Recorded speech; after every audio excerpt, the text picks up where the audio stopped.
Mahal Diliana Sakdalan, SK Chairperson Christian O. Diaz, and also Barangay Captain Dionisio A. Artesa Jr. Sa taas na lang po tayo.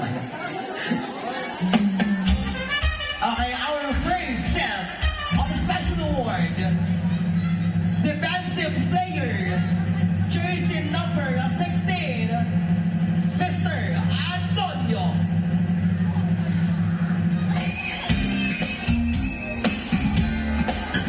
Defensive player, where's the players? Come on, please. Defensive players, Antonio, jersey number 16.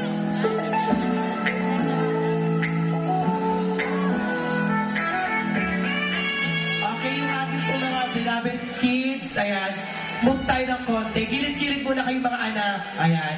Gilid muna kayo doon, mga kids, ayan. Baka mamaya mapa kayo yung mga outlet ng wire dyan.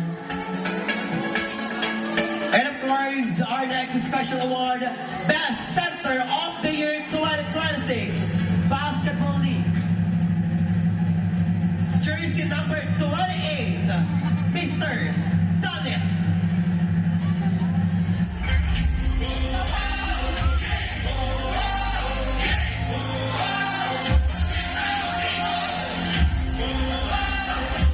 Ayan, sa lahat po ng ating mga guests and also sa lahat po ng person dito sa Barangay Tibag, wala pong bayad pumalakpak. Maraming salamat po. And of course, another special award, Mr. Tapo King of the Year 2026. No other than jersey number 22, Mr. Zanet.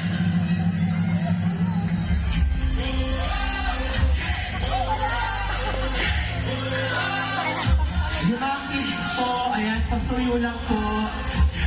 Kuya, mamaya ka na nga magpa-smoke para umalis mo yung ating mga kids. Kids, gilid muna kayo dun, kids. Kids, ayan, wala po ba tayong ano dyan, mga barangay official, ay barangay tanod. Bawal nga po yung ating mga bata dito sa harapan. Ayan, salamat po sa ating mga barangay policemen ng Barangay Tibag. And of course, our next special award, Best Point Guard.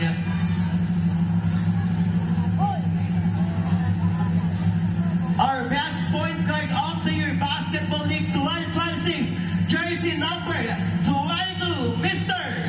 Ogok.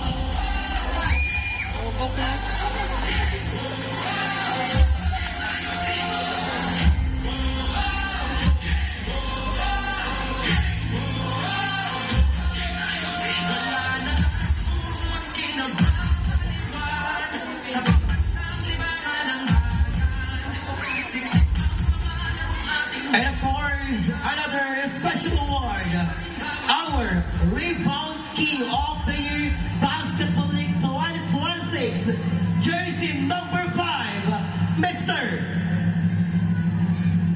Diaz.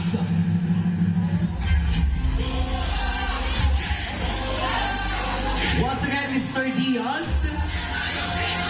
to receive your certificate and also a medal.